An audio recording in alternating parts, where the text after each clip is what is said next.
Bien, vamos a continuar con la unidad 2 denominada tipos básicos. Ya vimos previamente distintos tipos de datos numéricos. Dentro de los numéricos vimos los enteros y los flotantes.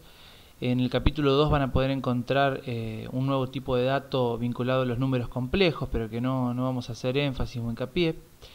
También vimos otro tipo de datos como las cadenas de caracteres. Vimos, por ejemplo, que tanto los datos numéricos como las cadenas de caracteres pueden ser operados, en el caso de los numéricos, con todos los operadores matemáticos. Para este ejemplo que vemos acá,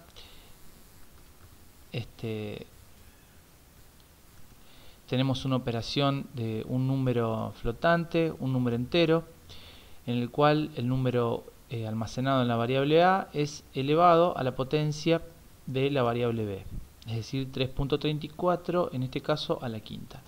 Y observamos el resultado. Habíamos utilizado la función type que nos informaba sobre el tipo de dato que contenía esta variable. Algo similar hicimos con cadenas de caracteres, en donde vimos que ciertos operadores matemáticos también aplicaban para este tipo de datos como las cadenas de caracteres. En este caso de acá tenemos dos variables con diferentes cadenas y posteriormente, combinándolas con un operador suma y multiplicación, logramos una concatenación de la variable que está almacenada en cadena 1 con 3 veces la variable de la cadena 3. De este modo vemos el resultado que se observa al final del bloque. Al igual que hicimos recién, podríamos ver con la función type este tipo de datos que nos devuelve str, haciendo referencia justamente a las cadenas de caracteres. Vimos también algunas funciones con las cadenas de caracteres, como es la función len, que nos devuelve la longitud, la cantidad de elementos de esa cadena, y otros métodos, otras funciones como para pasar mayúscula, etc. Lo que vamos a ver ahora como algo más novedoso son los tipos de datos lógicos. A diferencia de los tipos de datos enteros que pueden almacenar una gran cantidad de números, o flotantes, otra gran cantidad de números, o cadenas de caracteres, digamos todos los caracteres disponibles según la codificación que se utilice. A diferencia de estos tipos de datos, el tipo de datos lógicos solamente puede almacenar dos valores: true o false, es decir, verdadero o falso. Vemos acá en este cuadro un ejemplo donde a la variable b le asignamos uno de estos valores, true, y a la variable f le asignamos el valor false. Vemos qué tipo de dato es esto y el intérprete nos retorna este tipo de dato denominado bool. El tipo de dato denominado bool viene de booleano, es decir, tipos de datos lógicos. Ahora bien, ¿cuándo aparece este tipo de dato? ¿Como resultado de qué? Los valores numéricos vimos que operándolos con los operadores matemáticos obteníamos nuevos valores numéricos. Las cadenas de caracteres también, bajo ciertos operadores, obteníamos otras cadenas de caracteres. Ahora, estos tipos de datos lógicos, verdadero y falso, true y false, ¿cuándo los obtenemos? Bien, cuando realizamos operaciones utilizando los operadores relacionales. Los operadores relacionales, tal como se explica en el apunte, incluyen una especie de pregunta al utilizarlos. Por ejemplo, el operador igual igual lo que hace es preguntar si hay dos operandos, que son iguales. Veamos un ejemplo muy simple de dos valores numéricos que contienen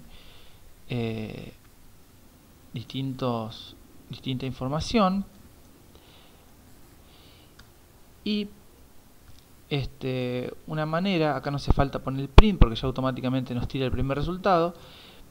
Hacemos esta especie de pregunta utilizando los dos iguales, en donde nos devuelve el resultado de la operación es un tipo de dato lógico, es decir, o verdadero o falso. En este caso, como son dos valores distintos, vemos que el resultado de la operación, de esa operación que acabamos de realizar, es falso. Ahora bien, si teníamos valores del mismo tipo, exactamente iguales, vemos que el resultado de la operación es true, es decir, verdadero.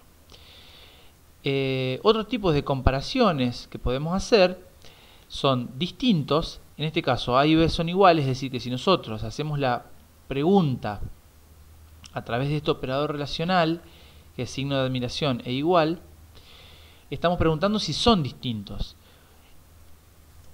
Nos va a dar falso porque no son distintos. Bien, y otro tipo de operadores es el menor y el mayor. Por ejemplo, A es mayor a B, estamos preguntando. Tenemos dos tipos de respuestas posibles. Va a ser falso. Al igual que A menor a B y A mayor a B, también nos va a dar falso. Claro. ¿Por qué? Porque son iguales, no es ni menor ni mayor. Ahora, el operador menor y mayor, como seguramente conocerán, puede ser combinado con el operador igual.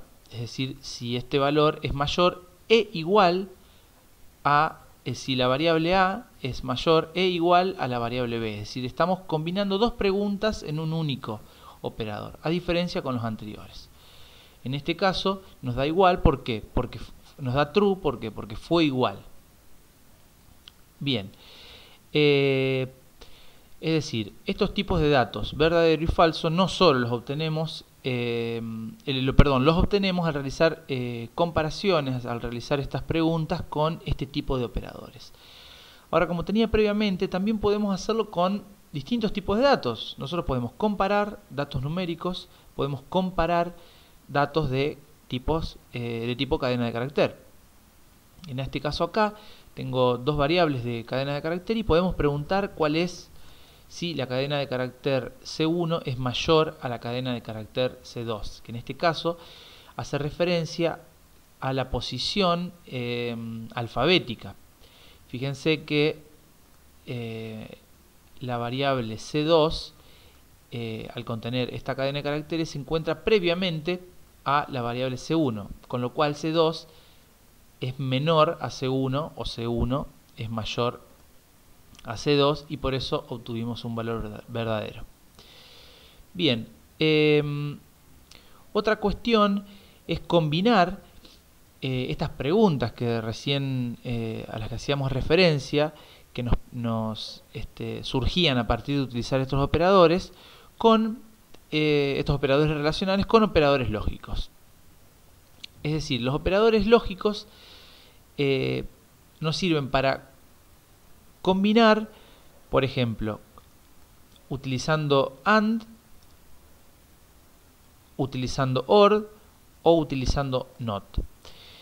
Veamos este ejemplo en donde tenemos tres valores numéricos almacenados en tres variables, A, B y C.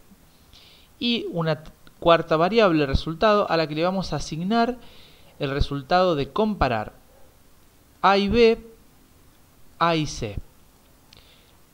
Preguntamos, utilizando los operadores relacionales, si A es menor a B. Por otro lado, preguntamos si A es menor a C. Y combinamos el resultado de cada una de estas preguntas, que el resultado, como decíamos previamente, de cada una de estas preguntas va a ser true o false.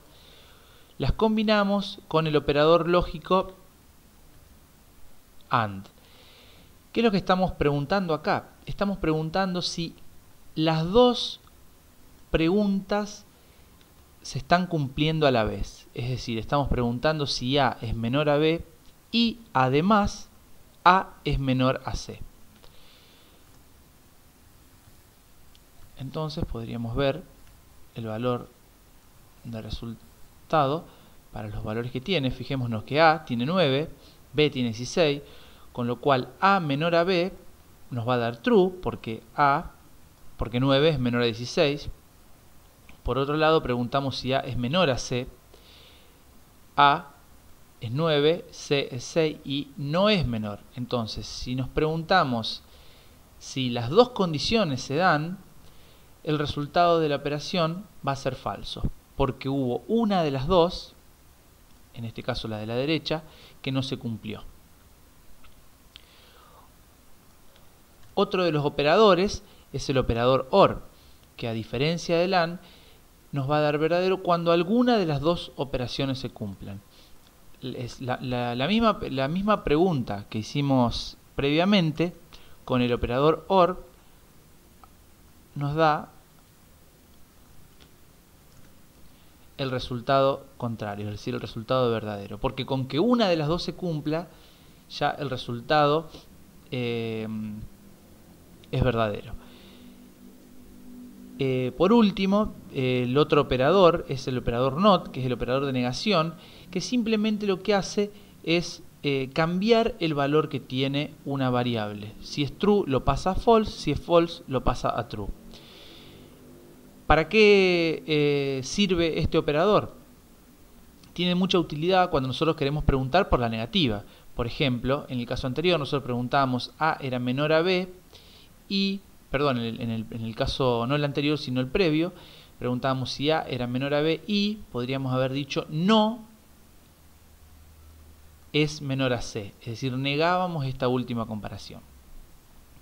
Este capítulo es la base esencial para la unidad 3, que es donde vamos a empezar a poder incorporar estas preguntas a nuestros programas para poder bifurcar el flujo y no tener un único camino. Por eso es muy importante que hagan la ejercitación propuesta, así como también el cuestionario.